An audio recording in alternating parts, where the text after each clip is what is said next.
ছোট্ট বাচ্চা থেকে শুরু করে এই সেই বৃদ্ধ পর্যন্ত কিভাবে পাখির মতো গুলি করে হত্যা করা হয়েছে। আপনার কি ভুলে গেছেন সেই দিনের কথা? 28শে অক্টোবর কিভাবে মানুষকে পিটিয়ে হত্যা করা হয়েছে? কিভাবে আপনারা কি ভুলে গেছেন 5ই মে হেফাজতে ইসলামের সেই নিরীহ আলেমদেরকে কিভাবে শহীদ করা হয়েছে? আপনারা কিভাবে ভুলে যান 28শে ফেব্রুয়ারির সেই আল্লামা সাঈদীর রায়কে কেন্দ্র করে শত শত মানুষকে পাখির মতো গুলি করে হত্যা করা হলো?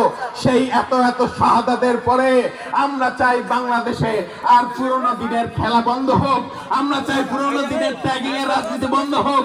আসুন আমরা প্রত্যাশা করি সকলে ঐক্যবদ্ধভাবে এই দেশকে গড়ার জন্য আমরা কাজ করি।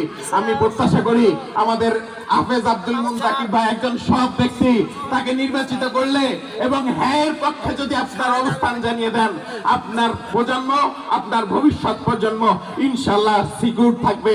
আশা করছি আপনারা আপনাদের জায়গা থেকে শক্ত প্রতিরোধ গড়ে তুলবেন। এবং সর্বশেষ আরেকটা বিষয় সতর্ক করতে চাই, নির্বাচন সামনে আসছে, অনেক মেকানিজমের চেষ্টা করা হবে, অনেকভাবে প্রলোভন দেখানো হবে। হাফেজ আব্দুল মুন্তাকিব ভাইয়ের কোনো দুর্নীতি করার সুযোগ নাই, তার পকেট থেকে কোনো টাকা, অতিরিক্ত কোনো টাকা দেয়া হবে না।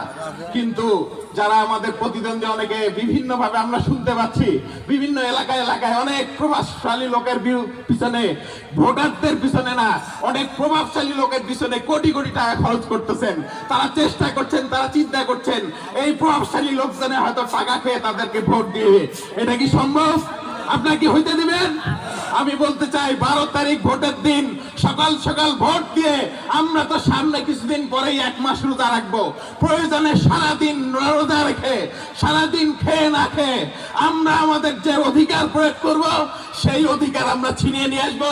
শেষ পর্যন্ত ভোটের চূড়ান্ত ফলাফল না হওয়া পর্যন্ত সকলকে শক্ত হাতে সকল অন্যায় অনিয়মের বিরুদ্ধে দাঁড়িয়ে থেকে হাফেজ আব্দুল মুন্তাকিব ভাইয়ের পক্ষে তার বিজয় ছিনিয়ে নিয়ে আসার আহ্বান জানিয়ে আমার কথা শেষ করছি। আসসালামু আলাইকুম ওয়া রাহমাতুল্লাহ।